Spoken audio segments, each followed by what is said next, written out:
I'm aware that in my long-form videos, I tend to talk about difficult, depressing things. I won't apologize for doing so, because in my view, ordinary people avoiding troublesome conversations for the sake of comfort is one of the reasons our society is so bitterly divided these days, and it's a goal of mine to get people talking again. Today, however, I'd like to do something a bit different and share some valuable things I've learned from life at the wise old age of 28. Without adversity, life is meaningless. Given the fact that I am a quadriplegic and was born so, I believe it's fair to say that I have encountered a greater degree of struggle than most throughout the course of my life.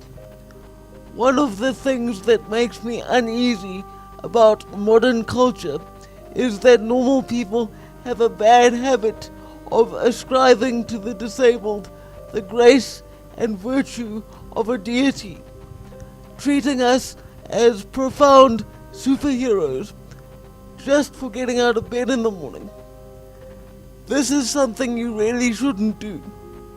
Just because someone has a disability doesn't mean they can't also be a monumental douchebag, nor does being physically handicapped entitle them to be one. What my circumstances have taught me, though, is a great deal of patience, as well as the capacity to avoid becoming enraged when things don't go exactly the way I want.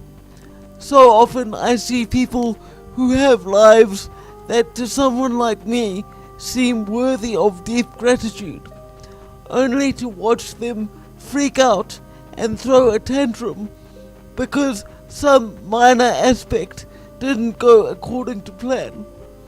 In my experience, the worst people to be around are those who've never had to struggle for anything.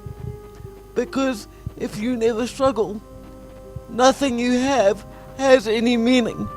The wisest people know they are idiots. One of mankind's greatest failings is the sin of pride. As soon as we get good at something, there's a risk we'll begin to think it somehow makes us better than the guy down the street. The people with their heads screwed on straight understand that despite our great feats of intellect and creativity, humans know next to nothing about the nature of consciousness and being, never mind the intricate mechanisms of the universe. We should in fact be grateful that we haven't yet completely annihilated ourselves in a nuclear Armageddon, and even that isn't from lack of trying.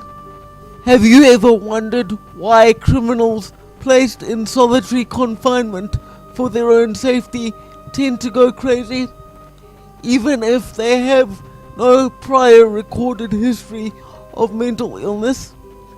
It's because at a fundamental level, we are social creatures. In a very real sense, we cannot properly exist without some form of connection or companionship with something outside of ourselves. Yet, in this age of political correctness and hypersensitivity, that very connection is in grave danger of being severed.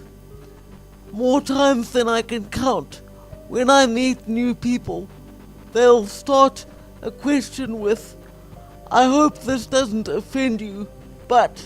This constant fear of causing offense has, in my opinion, been created by self-righteous outrage activists who take joy in presenting themselves as the defenders of people who didn't appoint them in the first place.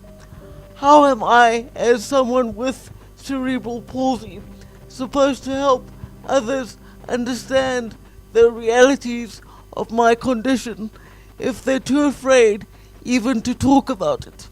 On this issue, history has been very clear. People who don't talk don't resolve disputes. People who don't resolve disputes eventually go to war. Is that really the future you want? If this video has been helpful to you, then please pass it along to others. If you want to support my work directly, you can do so via PayPal. For now, farewell.